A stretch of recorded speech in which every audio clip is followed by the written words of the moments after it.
అందరికీ నమస్కారం. నిన్న తిరువూరు నియోజకవర్గంలో జరిగినటువంటి సంఘటన యావత్ ఆంధ్రప్రదేశ్ అంతా కూడా ఆ శాసనసభ్యుడు చేసినటువంటి ప్రవర్తనకు చిత్కరించుకుంటా ఉన్నారు. శాసనసభ్యుడిగా గెలిచి నెల రోజులు కూడా కాలేదు. ప్రజలకు మేలు చేద్దామనే ఆలోచన ఒక శాసనసభ్యుడు అంటే ఎన్నో ఆశలతో ఆ నియోజకవర్గంలో అభివృద్ధి చేస్తారని చెప్పి ప్రభుత్వం నుంచి రావాల్సిన కార్యక్రమాలన్నీ కూడా మాకు తీసుకొచ్చి మా ఫలాలు అందిస్తారని చెప్పి ప్రజలు ఎంతో గొప్పగా ఆ శాసనసభ్యుడిని ఎన్నుకుంటే గత 30 సంవత్సరాల్లో ఏ శాసనసభ్యుడు కూడా చేయనటువంటి ప్రవర్తన నిన్న ఆ తిరువూరు శాసనసభ్యుడు శ్రీనివాసరావు గారు చేయడం చాలా బాధాకరం. ఆంధ్రప్రదేశ్ ప్రజలందరూ కూడా తలదించుకునే పరిస్థితి అయినా నిన్న ఆ శాసనసభ్యులు తీసుకొచ్చారు. ఎంత దారుణం అంటే ఈ రాష్ట్ర ప్రభుత్వం కూడా ఒక పందాలో వెళ్తూ ఉంది. వాళ్ళు ఎన్నికల ముందు అన్నీ కూడా వాగ్దానాలు చేశారు. అమ్మఒడి ఇచ్చేస్తానన్నారు, పెన్షన్ ఇచ్చేస్తామన్నారు, 50 సంవత్సరాలకే పెన్షన్ ఇస్తానన్నారు. అవన్నీ కూడా లేకపోగా ఎకడమిక్ ఇయర్ స్టార్ట్ అవుతూ ఉంటే ఫీజు రియంబర్స్మెంట్ గురించి మాట్లాడట్లేదు, అమ్మఒడి గురించి మాట్లాడట్లేదు. ఈ సంక్షేమ కార్యక్రమాలన్నీ కూడా పక్కన పెట్టి ఎక్కడ చేయాల్సి వస్తుందని చెప్పి ఈ విధమైనటువంటి కార్యక్రమాలన్నీ కూడా చేస్తూ ఒకళ్ళు రెడ్ బుక్ అంటారు, ఒకళ్ళు బ్లాక్ బుక్ అంటారు, రకరకాలుగా ఈ రాష్ట్రంలో పరిపాలన చేస్తూ ఉన్నారు. అందరూ కూడా చెప్తా ఉన్నారు ఎవరిని ఉపేక్షించం. మొన్న తిరువూరులో జరిగిన సంఘటన ఎన్నికల్లో జరిగిన ఒక చిన్న సంఘటన. మీరు బ్రహ్మాండంగా మీ ఎంపీ గారు ఎమ్మెల్యే గారు ఇద్దరు కూడా గెలిచారు కదా.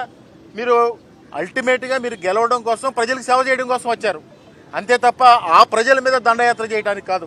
ఇవన్నీ కూడా రాష్ట్ర ప్రజలు చూస్తూ ఉన్నారు. తప్పకుండా కూడా రాబోయే రోజుల్లో తగిన బుద్ధి చెప్తారని చెప్పి కూడా మనం చేస్తూ ఉన్నాం. అందరికీ నమస్కారం. విజయవాడలో కానీ అలాగే ఏకొండూరులో కానీ విజయవాడ సిటీలో అలాగే విజయవాడ పశ్చిమ నియోజకవర్గంలో కానీ అనేక దాడులు జరుగుతున్నాయి.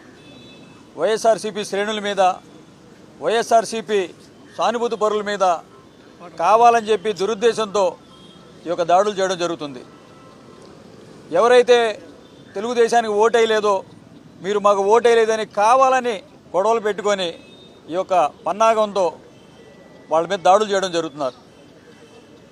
ఏదైతే నారా లోకేష్ కానివ్వండి లేకపోతే వాళ్ళ పార్టీ నాయకులు కానివ్వండి రెడ్ బుక్ అని చెప్పేసి ఎవరైతే ఎక్కువ కేసులు ఉంటాయో వాళ్ళకి మంచి పదవులు ఇస్తానని చెప్పేసి నాయకులు కావాలని చెప్తున్నారు.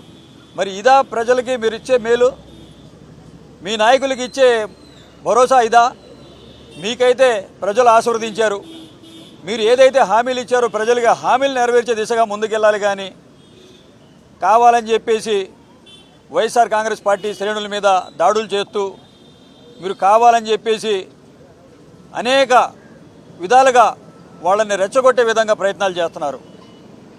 ల్యాండ్ ఆర్డర్ మీ చేతుల్లో తీసుకొని ప్రభుత్వం మన చేతిలో ఉంది కదా అని చెప్పేసి మీరు ఇష్టానుసారం చేస్తే వైఎస్ఆర్సీపీ శ్రేణులు మొత్తం రోడ్డు మీదకి వచ్చి మా గళం ఇప్పడం తప్పకుండా మా గళం ఇప్పుతాం.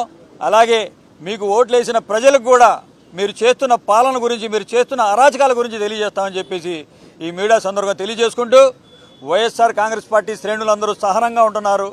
ఆ సహనాన్ని పరీక్షించొద్దని చెప్పేసి ఈ మీడియా సందర్భంగా తెలియజేస్తున్నాను.